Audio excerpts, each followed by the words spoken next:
बिस्मिल्लाहिर्रहमानिर्रहीम। अस्सलामु अलैकुम वरहमतुल्लाहि वबरकातुहू। कैसे हैं आप सब लोग? उम्मीद करता हूँ आप सब लोग खैर वाफियत से होंगे। आज हमारा पार्ट नंबर 10 है, जो कि हमने MCQ सीरीज़ जनरल स्टडीज़ के ऊपर स्टार्ट की थी। कम से कम 5000 MCQs टॉपिक वगैरह जो है हम डिस्कस करते हैं हर दिन, तो उसका आज पार्ट नंबर 10 है।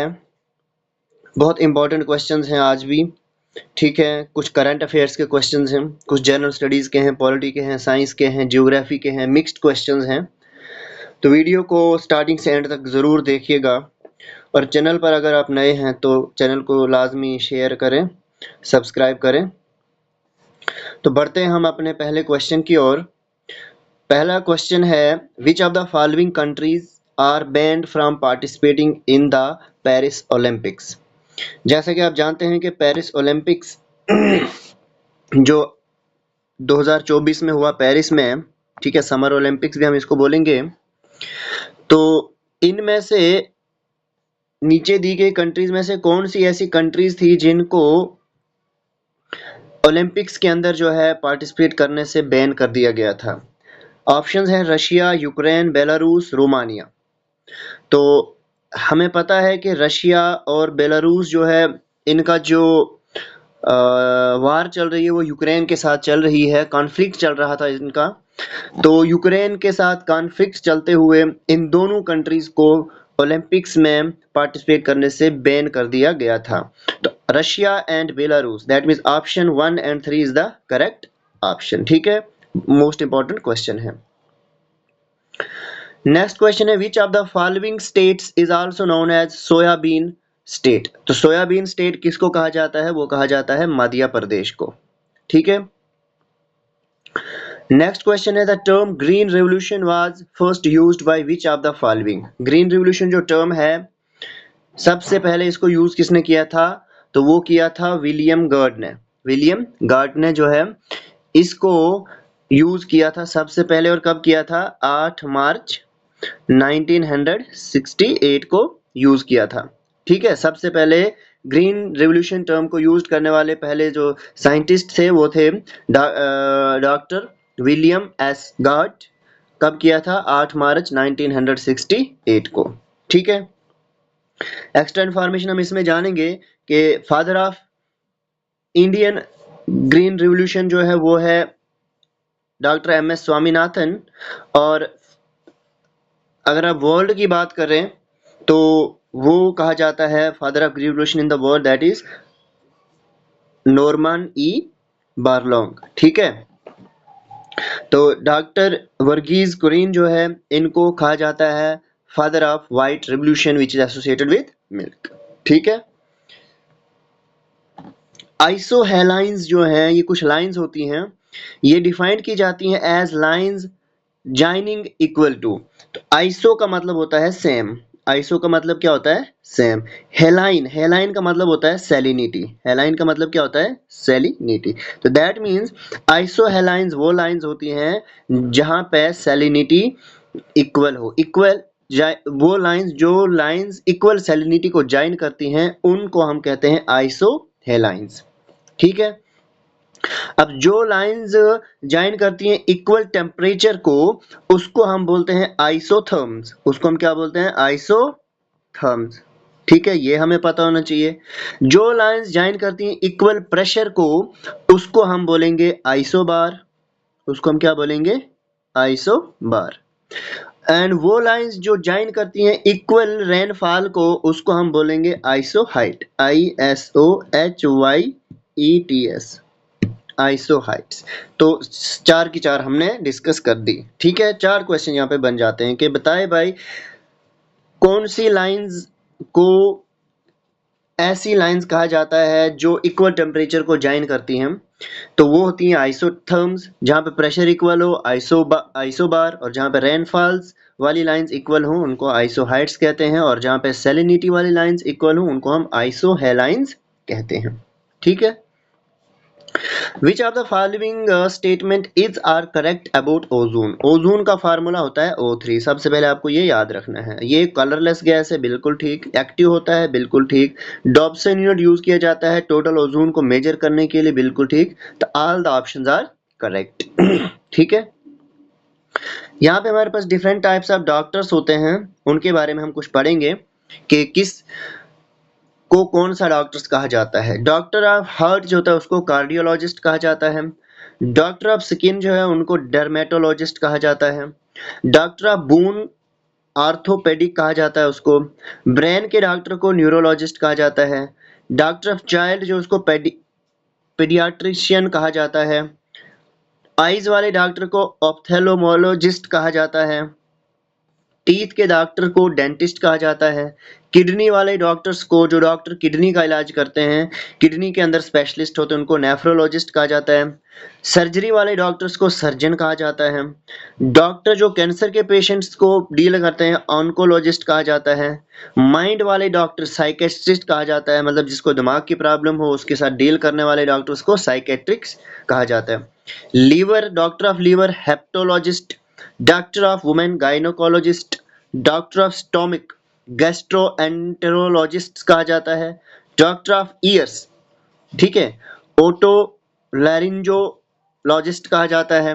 डॉक्टर ऑफ लंग्स पल्मोनोलॉजिस्ट कहा जाता है। एंड डॉक्टर ऑफ एनिमल्स वेटेरिनियर कहा जाता है। ठीक है। Which one of the following is not a characteristic feature of Indian federalism?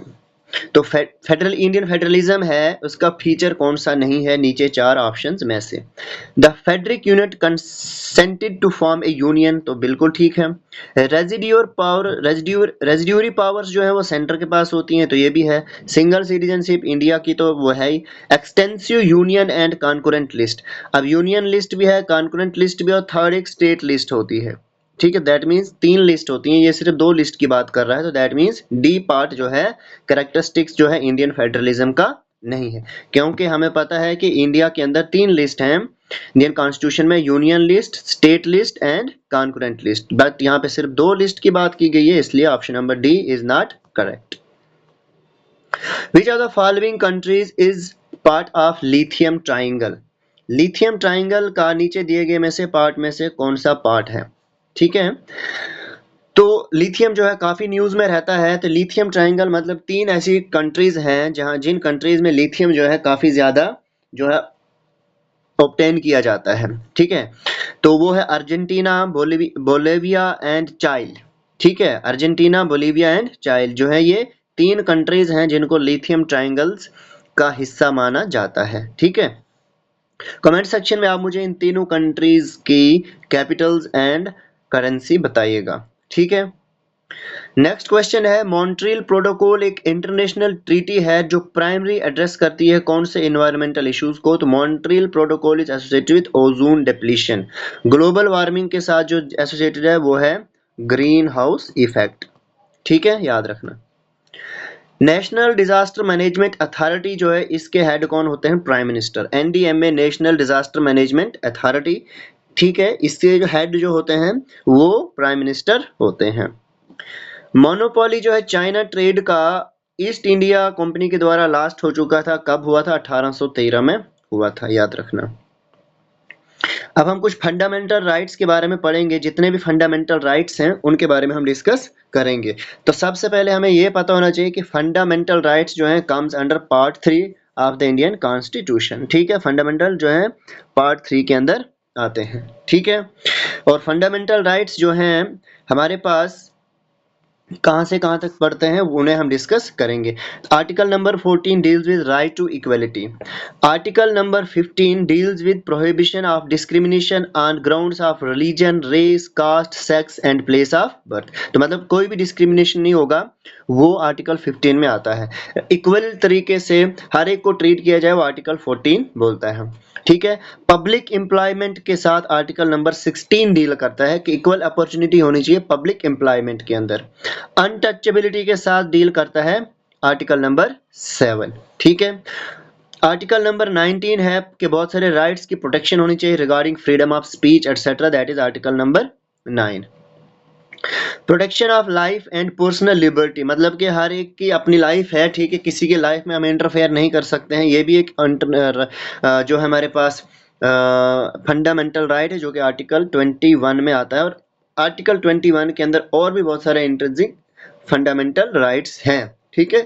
Right to education जो है आर्टिकल 21A में इसको रखा गया है bye 86th constitutional amendment act 2002 में, ठीक है। इसको जो है इस आर्टिकल्स को यहाँ पे इंट्रोड्यूस किया गया था इसके अंदर, ठीक है। आर्टिकल नंबर 22 जो है protection against arrest and detention in certain cases, मतलब बहुत सारे केसेस होते हैं, तो कैसे किसी क्रिमिनल को डिटेन किया जाए, अरेस्ट किया जाए, ठीक है। आर्टिकल 22 हमें बताता है। आर्टिकल 25 जो है बात करता है freedom of conscience and free profession practice and propagation of religion, मतलब फ्रीडम देता है, आप जिस रिलीजन में रहना चाहते हो आप उस रिलीजन को प्रोपोगेट कर सकते हो, उसको प्रैक्टिस कर सकते हो, कौन सा प्रोफेशन आपको अपनाना है, ठीक है। तो ये फ्रीडम हमें मिलती है आर्टिकल 25 के अंदर। माइनॉरिटीज के साथ आर्टिकल 29 डील करता है। और right of minorities to establish and administer educational institutions, मतलब राइट है माइनॉरिटीज जो हैं उनके पास ये राइट है, वो कोई भी एजुकेशनल इंस्टीट्यूशन को एस्टेब्लिश कर सकते हैं, ये आर्टिकल 30 कहता है। तो दो आर्टिकल्स हैं जो माइनॉरिटीज के साथ डील करते हैं, वो आर्टिकल 29 एंड आर्टिकल 23। ये कुछ इंपॉर्टेंट आर्टिकल्स हैं जो फंडामेंटल राइट्स की कैटेगरी में आते हैं। पार्ट 3 के अंदर जो है fundamental rights in the Indian constitution में आते हैं, ठीक है। पार्ट 4 में हमारे पास डीपीएसपी आता है, directive principles of state policy. और पार्ट 4A के अंदर हमारे पास फंडामेंटल ड्यूटीज आती हैं जो कि टोटल 11 है, ठीक है, याद रखना है। पार्ट 2 जो है हमारे पास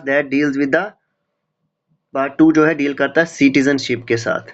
पार्ट 2 जो है डील करता है सिटीजनशिप के साथ, याद रखना है, पार्ट 2 डील करता है सिटीजनशिप के साथ। और पार्ट 1 जो है वो डील करता है यूनियन एंड इट्स स्टेट्स के साथ, ठीक है। तो आपको पता होना चाहिए टोटल जो है हमारे जो कॉन्स्टिट्यूशन में टोटल कितने पार्ट्स हैं, 24, याद रखने हैं, ठीक है। नेक्स्ट क्वेश्चन है हमारे पास मिशन शक्ति जो है ये लॉन्च किया था किसने, defence research development organisation, DRDO ने जो है मिशन शक्ति जो है लॉन्च किया था। तो ये मिशन शक्ति जो लॉन्च किया डीआरडीओ ने, तो ये नाम इंडिया ने दिया था, किसको दिया था, क्या ये इंटर कॉन्टिनेंटल बैलिस्टिक मिसाइल इसके लिए नाम दिया था, एयर टू एयर मिसाइल के लिए, एंटी सैटेलाइट मिसाइल के लिए, या न्यूक्लियर पावर्ड अटैक सबमरीन के लिए। तो मिशन शक्ति जो नाम डीआरडीओ के द्वारा दिया गया था ये है एंटी सैटेलाइट मिसाइल के लिए। और ये एंटी सैटेलाइट मिसाइल एक टेस्ट है जो मिशन शक्ति, इस टेस्ट का नाम मिशन शक्ति रखा गया था। डीआरडीओ ने इस टेस्ट को लॉन्च किया था 2019 में, कब किया था, 2019 में। अगर हम कंप्लीट डेट की बात करें तो 27 मार्च 2019 को जो है ये एक एंटी सैटेलाइट मिसाइल टेस्ट जो कि डीआरडीओ ने किया था, और इंडिया ने इस टेस्ट का नाम मिशन शक्ति रखा हुआ था, ठीक है। तो इंपॉर्टेंट न्यूज में था अभी ये। राजस्थान के अंदर कुछ इंपॉर्टेंट वाइल्ड लाइफ सेंचुरीज हैं, टाइगर रिजर्व्स हैं, तो उनके बारे में हम डिस्कस करेंगे। अक्सर एग्जाम में पूछे भी जाते हैं और इनकी ये न्यूज में भी रहते हैं, ठीक है। जैसे अलवार डिस्ट्रिक्ट जो राजस्थान में, इसमें सारिस्का टाइगर रिजर्व है, अलवार डिस्ट्रिक्ट में है, ठीक है। राजस्थान स्टेट में है बट डिस्ट्रिक्ट अगर हमें पूछा जाए तो अलवार डिस्ट्रिक्ट के अंदर सारिस्का टाइगर रिजर्व है। उसके बाद दूसरा हमारे पास है स्वामी मधुपुर में रणथंभौर टाइगर रिजर्व है, रणथंभौर टाइगर रिजर्व जो कि स्वामी मधुपुर में है, ठीक है। उसके बाद जो बुंडी डिस्ट्रिक्ट है राजस्थान का, उसमें है Ramgarh Vishdhari wildlife century. और कोटा डिस्ट्रिक्ट जो है राजस्थान में, उसमें है मुकुंदरा हिल्स टाइगर रिजर्व, ठीक है, मुकुंदरा हिल्स टाइगर रिजर्व। तो Ramgarh Vishdhari wildlife sanctuary Rajasthan की बुंडी डिस्ट्रिक्ट में, Mukundra hills tiger reserve Kota district of Rajasthan, Ranthambore tiger reserve जो कि सवाई मुधापुर डिस्ट्रिक्ट के अंदर है, डिस्ट्रिक्ट नहीं है ये, एक जगह का नाम है, ये डिस्ट्रिक्ट नहीं है। और अलवार डिस्ट्रिक्ट जो है, अलवार डिस्ट्रिक्ट ऑफ राजस्थान में सरिस्का टाइगर रिजर्व है। तो कमेंट सेक्शन में आप मुझे ये बताएगा कि राजस्थान का जो फोक डांस है, राजस्थान का फोक डांस कौन कौन से वो आप मुझे कमेंट सेक्शन में बताएंगे, फोक डांस ऑफ राजस्थान। ठीक है, तो अभी एक न्यूज क्लाइमेट के रिगार्डिंग जो है करंट अफेयर्स में रही थी, ठीक है, जिसका नाम है मिशन मौसम, मिशन मौसम। ठीक है, तो ये मिशन मौसम जो है कैबिनेट का एक डिसीजन रहा, अप्रूव किया है कैबिनेट ने मिशन मौसम को, कि जो क्रिएट करेगा more weather ready and climate smart Bharat with an outlay of ₹2000 crore over 2 years. तो मतलब सिंपल सी बात है कि वेदर और क्लाइमेट को ज्यादा अच्छा बनाने के लिए मिशन मौसम का को अप्रूव किया है कैबिनेट ने। ठीक है, मिशन मौसम को अप्रूव किया किसने, कैबिनेट ने, जिससे ज्यादा से ज्यादा weather ready and climate smart Bharat जो है इंडिया के अंदर 2 साल के अंदर जो है 2000 करोड़ के आउटले से जो है इसको ज्यादा से ज्यादा और स्मार्ट बनाया जाएगा। ठीक है, और ज्यादा जो है एडवांस जो है इस चीज को बनाया जाएगा। अब इसके जो बेनिफिट्स जो है इस मिशन मौसम के वो क्या क्या होंगे, कि एक मल्टी फैकेटेड एंड ट्रांसफॉर्मेटिव इनिशिएटिव है ये, जो ट्रिमेंडसली बूस्ट करेगा हिंदुस्तान का वेदर और climate related science research and services को। ये मिशन जो हेल्प करेगा बेटर इक्विप स्टेक होल्डर्स को इंक्लूडिंग सिटीजन्स को एंड लास्ट माइल यूजर्स को भी क्या करने में, एक्सट्रीम वेदर इवेंट्स को टैकल करने में ये मिशन मौसम मदद करेगा, और क्लाइमेट चेंज के क्या क्या इम्पैक्ट्स पड़ते हैं उनको भी टैकल करने में मदद करेगा इंडियन सिटीजन्स को, इंडिया के स्टेक होल्डर्स को। इस मिशन का फोकस रहेगा improving observations and understanding for providing highly accurate and timely weather and climate information across temporal and spatial scales। मतलब किस टाइम, कब, कहाँ क्लाइमेट में चेंज आ रही है, वेदर्स में चेंज आ रही है, वेदर ज्यादा खराब हो जाएगा। ठीक है, तो ये मिशन मौसम के तहत जो है ज्यादा से ज्यादा जो है टाइमली और एक्यूरेट इंफॉर्मेशन जो है सिटीजन्स तक पहुंचाई जाएगी। इम्प्लीमेंट जो है इसको 3 इंस्टीट्यूशंस के द्वारा किया जाएगा, मिनिस्ट्री ऑफ अर्थ साइंस ने के अंदर जो है ये मिशन मौसम आता है, और 3 इंस्टीट्यूट जो है इस मिशन मौसम जो है इसको इम्प्लीमेंट करेंगे, वो है Indian meteorological department, Indian institute of tropical meteorology, national centre for medium range weather forecasting. ठीक है, national centre for medium range weather forecasting. ये 3 इंस्टीट्यूट जो है इस मिशन मौसम का इस्तेमाल करेंगे, और तीनों इंस्टीट्यूट जो है मिनिस्ट्री ऑफ अर्थ साइंस के अंदर आते हैं, और ये जो है मिशन मौसम का इस्तेमाल करके बहुत सारी इंफॉर्मेशंस सिटीजन्स तक पहुंचाएंगे, एक्यूरेट इंफॉर्मेशन पहुंचाएंगे, बहुत सारे इनिशिएटिव्स को ट्रांसफॉर्म करेंगे। ठीक है, तो बहुत ही इम्पोर्टेंट जो ये हमारे पास मिशन मौसम जो है इम्पोर्टेंट इंफॉर्मेशन लोगों तक पहुंचाने जा रहा है। ठीक है, तो ये थे कुछ important questions including some topics which were recently in news.